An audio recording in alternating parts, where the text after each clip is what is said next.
Hello and welcome to the Reykjavík Grapevine's newscast. My name is Valur Grettisson. I'm the editor-in-chief at the Reykjavík Grapevine. It's a cultural magazine. You can find it at grapevine.is. This frisky little dog here is Polly. She is my chief morale officer, or chief of morale officer. I'm never sure actually how to say that. She's doing a great job today. It's a beautiful Tuesday here downtown. I'm at Austurvöllur, quite a famous place actually, and there is a reason we're here. But before we go into the news, there are quite strong earthquakes just north of Iceland, close to Grímsey. I've told you about this, of course. Don't worry about it. It's not probably something dangerous or serious. Hopefully, of course. But you never know actually when it comes to Iceland. So the response units are on standby and should be like if something happens. So if you want to know actually exactly how the situation is there or wherever in Iceland, you can sign up to our newsletter to be the first to know if, let's say if there will be a volcano eruption, and we will send an announcement to your inbox within the same hours. Be the first to know, and you can sign up, of course, down low here. It's also just, I really love these newsletters. Helgi is a wonderful employer at the Reykjavík Grapevine. He has a very fun sense of humor, this classic dry sense of humor. And you often see this in the newsletter, and I love it. You should actually go into it. You also have the quiz of the week, not week, but we often have quizzes, and they are quite smart and fun. So sign up and also like and subscribe, of course, if you like this. And we, of course, if you're if you're a member with us, you can also see like the way back, where it's like an extra small show. We'll explain this, like the area here, a little bit better. So, but into the news, I guess, right?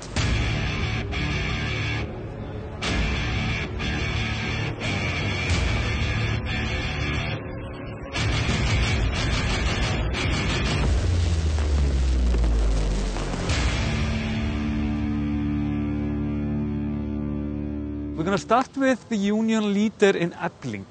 We go into this in depth in our podcast today, so if you want to know more, you can always go there. You can find it on our webpage, grapevine.is, or just Spotify or whatever the platform you use actually. The thing is, there was an Icelandic professor in Icelandic. His name is Eiríkur Rögnvaldsson. If you read our paper religiously, you would have seen this man more often than once.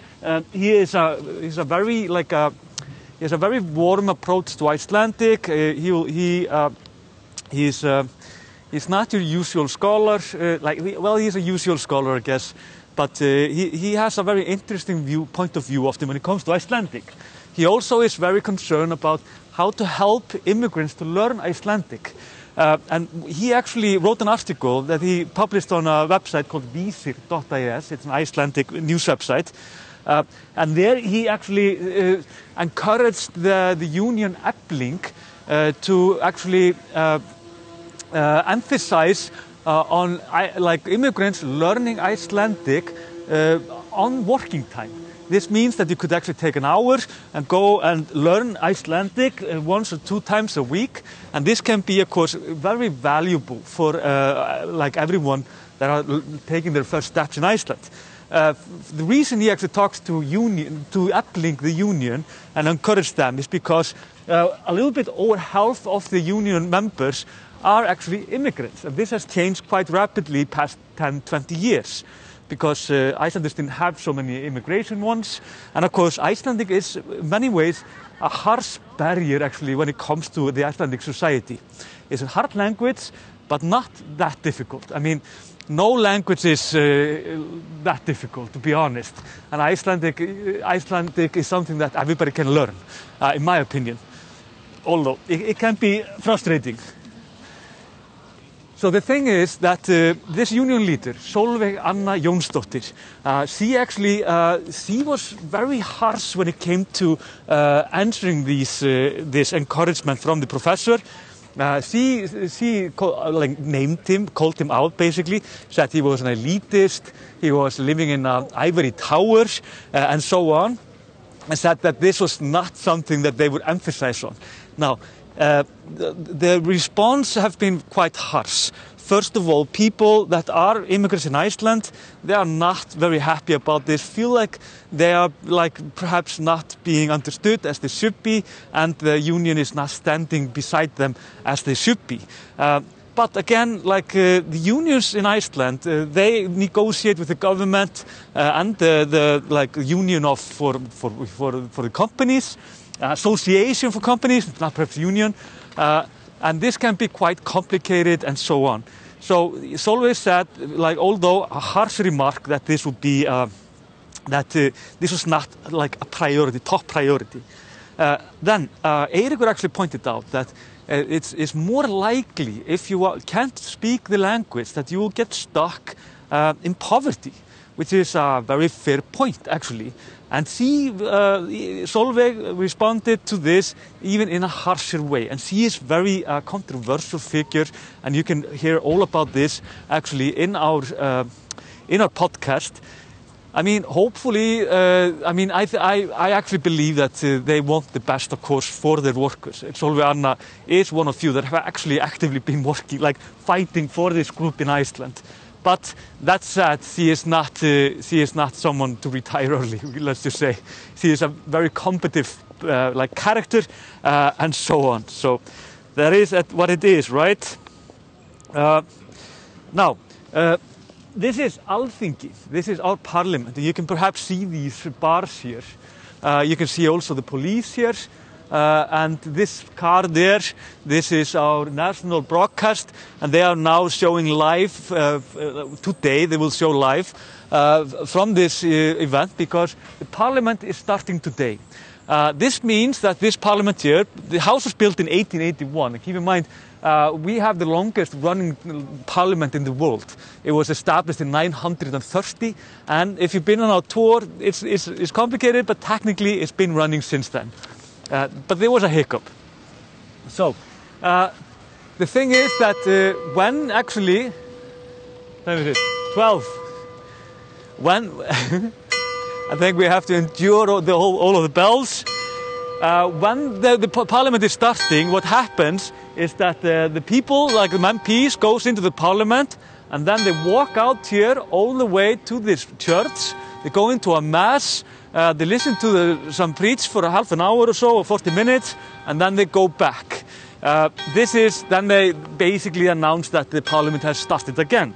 Of course, keep in mind, Iceland and the national church, the national church is still under the state funded, which is interesting because Icelanders are very much agnostic. We are not very religious nation, to be honest. But it's something that works out somehow for Icelanders, but not so much for church. It's always a battle. But the thing is, politicians have announced that tax discount of buying electric cars might actually hurt. Politicians have announced that tax discount for buying electric cars might actually hurt Icelandic goals to reduce emissions into the climate. Just to explain a little bit. We want to do similar things, for example, like California. And many countries actually in the Scandinavian countries have started this. Like in 2030, we want to ban basically buying diesel or cars that were run by fossil fuel. The only way to do this actually is if we, in 2030, we have half of the car fleet need to be electric, because if you don't do it like that, this will obviously not be doable. So they want to ban this in 2030, and 40% of emission in Iceland is from public transportations as well as cars and so on. So this is a huge factor for us. But the thing is that there was a tax discount. You could actually buy these cars quite, I wouldn't say cheap. I mean, they were costing around 5 million Icelandic krona, which is around $36,000 and euros. And the thing is, if this will go like it is going, it means that the cars, these electric cars, will go up by 2 million Icelandic krona, which is quite something actually. Then we're talking about the cheap ones. They will be around 7 million. this is obviously not something that the average Icelander can perhaps buy. Well, you can buy it, but it's quite the investment, isn't it? So the thing is that the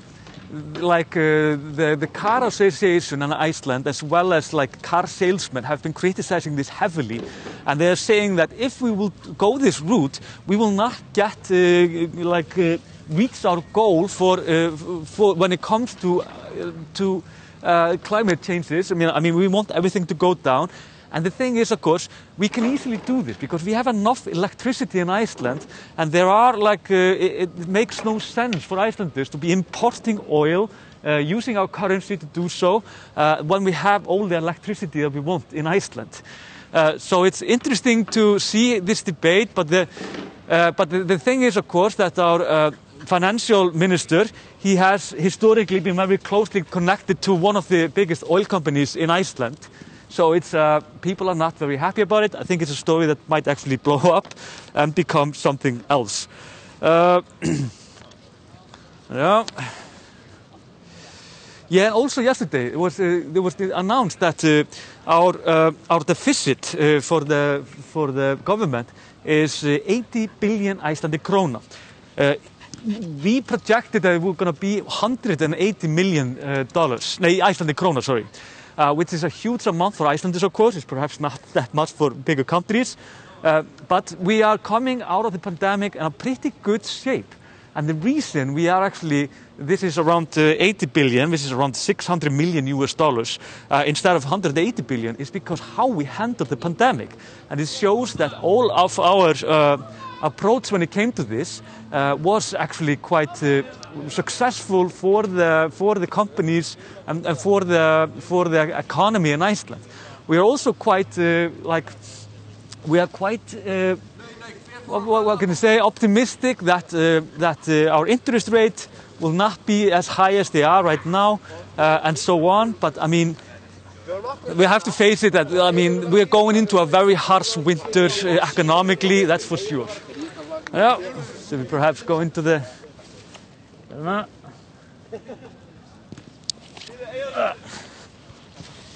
Well. So Icelanders, we are in the good situation that I mean, according to the financial minister, we have a very strong economy, and hopefully we will go into the winter much stronger than if not.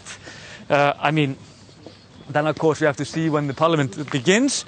Then we often see how things really are and truly are, and often it's not as good as the ministers are saying. Actually, that happens. And finally, more about politics. Guðmundur Ingi Kristinsson, he is the vice chairman of the People's Party in Iceland. And People's Party is, by definition, a populist party. It's an interesting party because they are fighting for the rights of disabled and elderly in Iceland. So it's not like your typical right-wing party, which goes with racism and whatnot. But the thing is that Guðmundur Ingi, he actually has requested some kind of emergency meeting to discuss the incredibly humiliating and despicable behaviour of some representatives in the party in the town of Akureyri. Akureyri is in the north of Iceland. In a Facebook post, he wrote about this. He said that representatives in the People's Party were subjected to mental abuse, threats, and even sexual harassment. The story is still developing, but this is quite shocking, and it's happening the same day as the focus of the media is going back to the politics in Iceland. So this could be something. Some details are clearer, but it seems that these allegations are pointed to two men, like the front man, the man in the first seat and the second seat in the party, and these women are from, I think, third to sixth seat. This is very interesting, to say the least, and it seems that this party is having a very nasty fight within themselves, and could be it doesn't. These parties often don't need much to be in serious troubles. Then again, the leader of the People's Party at the parliament. Her name is Inga Sæland, and she's an incredibly charismatic woman. See, not only is she almost blind, she also sings fantastically, and she is a very good speaker.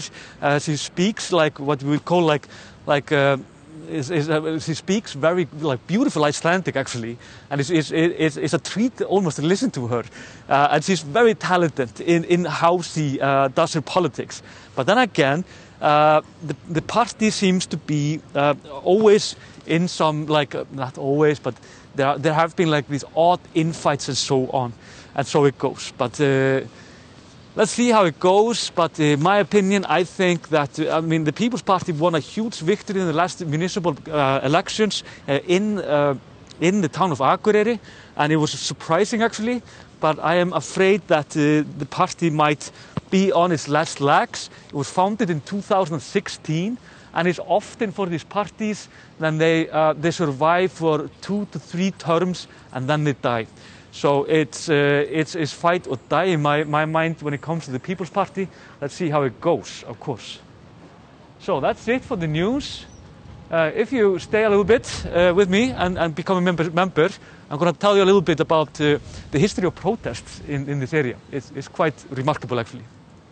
So until next time, see you then. Yo.